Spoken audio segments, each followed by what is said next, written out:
So, after a combined 39 losses and only 77 points between them in the Premier League this season, Manchester United and Spurs face off for a Champions League spot on Wednesday when they play in the final of the Europa League. Now, both sides have been hanging on this final to save their seasons for months now. So let's have a deep dive into it on who needs it more. So first off, we'll start with my team, Manchester United.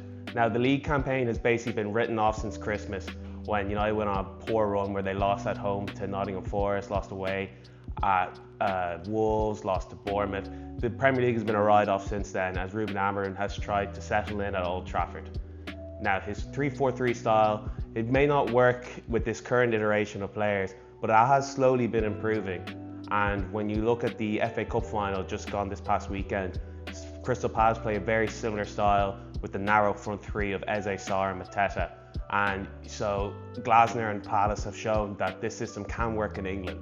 And so I have faith in Amorim that he should be able to get it right if he has the right players at his disposal. For a lot of this season, United haven't had the right players at Amorim's disposal. There's been numerous injuries, poor recruitment, and now the injuries are sort of subsiding with the returns of Mount and Amad Diallo in recent weeks, really bolstering the squad, especially in that semi-final second leg against Athletic Bilbao. And I feel like those two players, along with Bruno, of course, can make a huge impact in this final.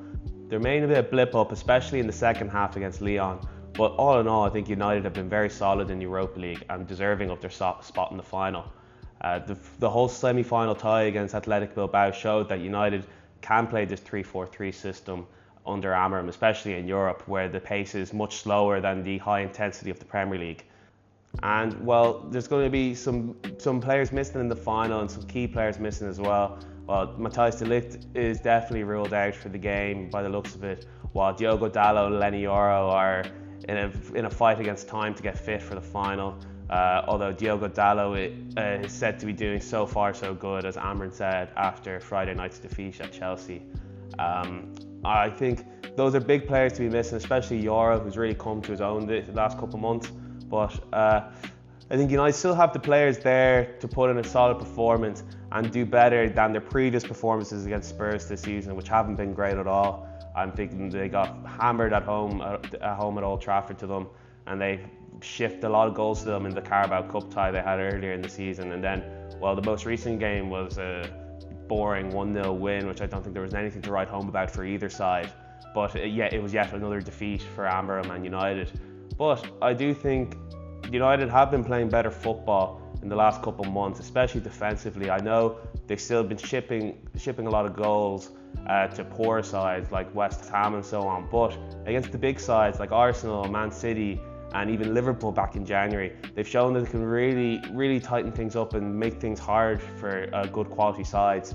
And I think Spurs will probably be the toughest side they face all season in the Europa League. So I'm hoping that Amorim can get that defence tight for Wednesday. And it's really been in the bigger games where United have showed up this season, especially over the last few months.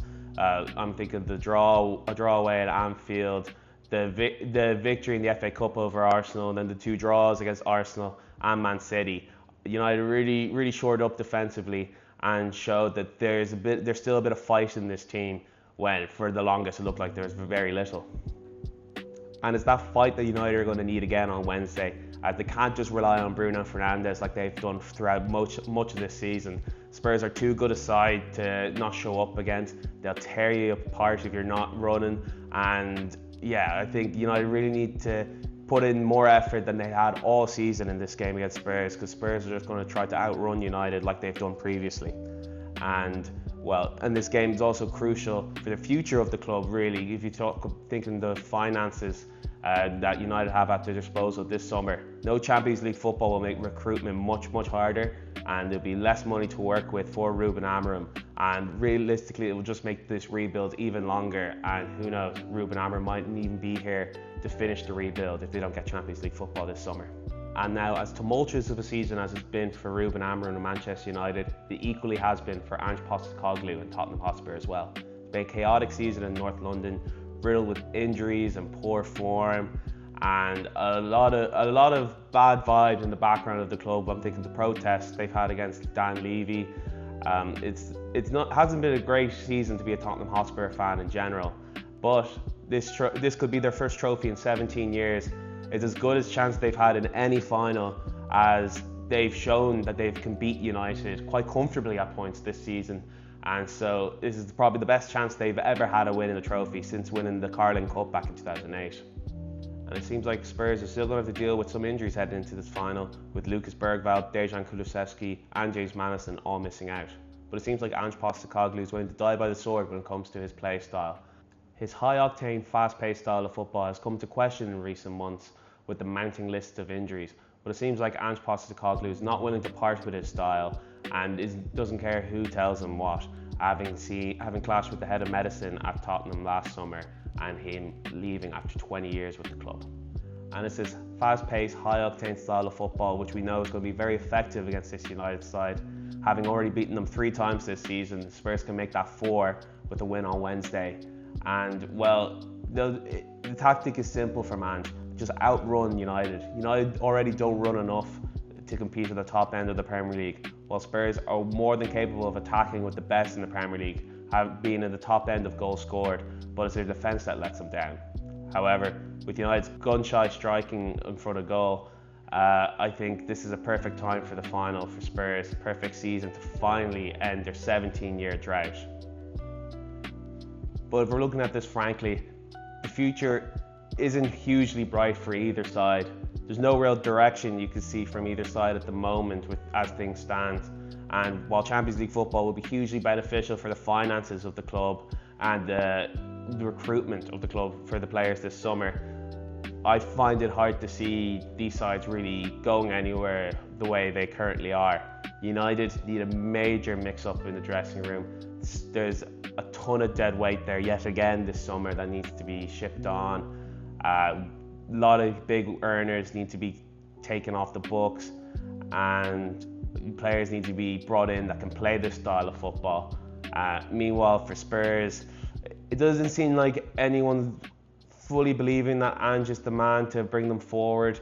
But they've got some bright young players like Bergvall and Sarr, but there's still not a lot to cling on to as a Spurs fan. I could see them competing higher up in the table next season, even if they don't win the Europa League on Wednesday. I can still see them competing for Europa League, Conference League spots, but I don't really see them competing for Champions League unless there's major changes. While at Man United, I think they need the Champions League win more because they need the money to come in financially if they are going to recruit this summer.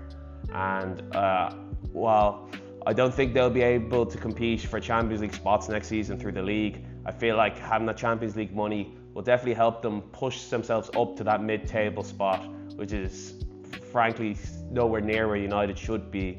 But with the current squad they have, it's probably as good as it's going to get. So, how do you think the final's going to go? Are Spurs finally going to end the drought, or are United going to win a trophy in Ruben Amorim's first season? Let us know on Twitter and Instagram @NextCourtW.